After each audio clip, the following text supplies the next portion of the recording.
I would just start the presentation with saying much of what I say today to you is the product of 3 years of work of different organizations working together to imagine what the EU's Artificial Intelligence Act would look like if it truly centered the human rights of people, but specifically all people. We took the decision very early on that our work would be focused not just of the digital rights of some people, but really all communities that could be affected, particularly those likely to be most marginalized from processes of digitalization and disproportionate surveillance and securitization, which I believe you talked about in the last webinar.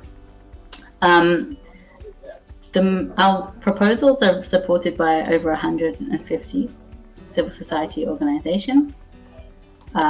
Essentially, I will tell you a little bit about what we have been proposing in the EU Artificial Intelligence Act and what type of harms we're trying to counter with this piece of work. And so our message has always been AI systems can exacerbate existing trends of discrimination, prevention of access to benefits, of surveillance of workers, of broader trends that we already see in society. And AI systems are often introduced to make those patterns worse and to make them harder also to contest. I always like to categorize our demands from civil society into 3 main categories. The first, and maybe the most sort of attention-grabbing demand that we have made, is that the EU Artificial Intelligence Act should be radical to some degree, and it should include in its legislative framework the prohibition of uses of technology where they are unacceptably risky for our fundamental rights, for our human rights. There are some technologies that cannot be fixed by just being more accurate or technically more capable. We should not always try to perfect the instruments of surveillance. Rather, some types of technologies are simply too harmful to be used, and therefore they should be prohibited.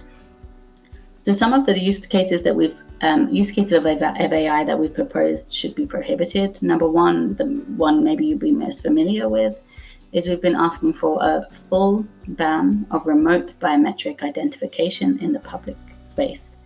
And essentially what that means is the use of facial recognition and other types of technologies to identify us as we are in public spaces, often making templates of our faces and other features, bodily features, to identify us against pre-existing databases with our private information.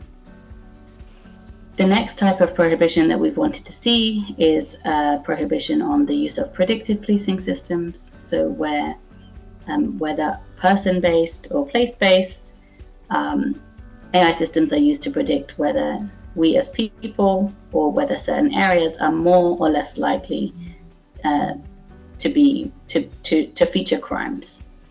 And we think that was also a thing that should be banned.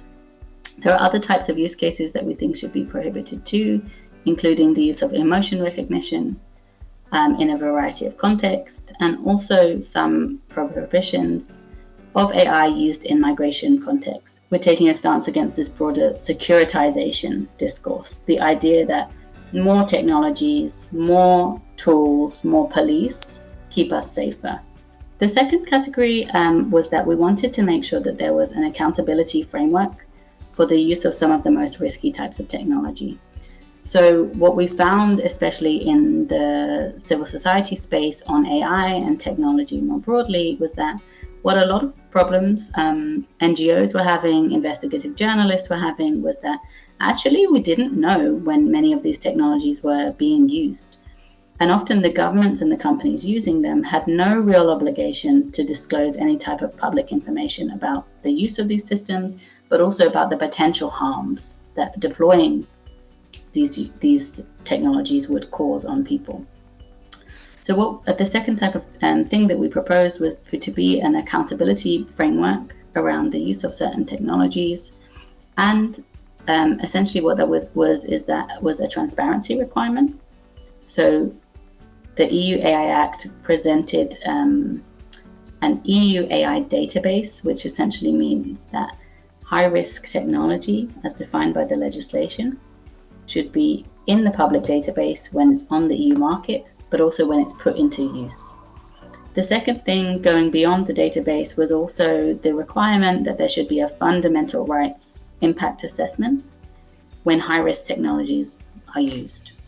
Essentially, that type of impact assessment would require the government or the police or a private company that is deploying a high-risk technology to publish a set of what we would say is quite high-level information about the human rights impact of those technologies, what they think will happen, and also a plan to mitigate those harms. So tell us how, if you think that there might be a risk of discrimination or a risk to privacy, tell us how you are being responsible to the public and preventing those risks and harms. The last set of things that we hoped would help create this accountability framework was to have a series of rights, legal rights, that people who are affected by AI systems could complain to a national body if they felt that an AI system was used to violate their rights. And we argued for this to be included in the legal text of the AI Act. The last, and a little bit, I guess, more reactive, was that we argued for a pushback on the corporate lobbying that we saw in the EU's AI Act. In the AI Act, one particular, maybe let's say 3 particular loopholes were introduced into this piece of legislation as a result of lobbying in general, and one particular loophole was introduced as a result of corporate lobbying that I would like to speak about, and that relates to Article 6.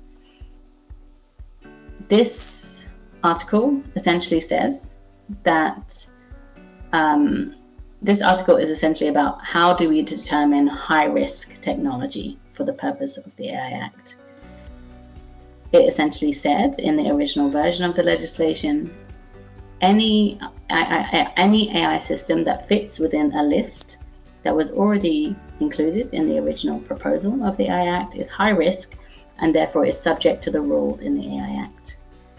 What was introduced as a result of corporate lobbying was that not only should this AI companies that are high risk are AI companies in that list, but they get to themselves decide whether their system is serious enough to be compliant with the rules in the AI Act.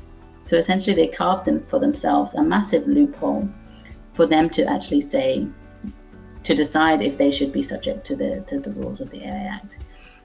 And so the last recommendation we made was to close that loophole, to make the rules in the AI Act clear, enforceable for everybody, and for there to be no option for companies to exempt themselves from the rule of the AI Act.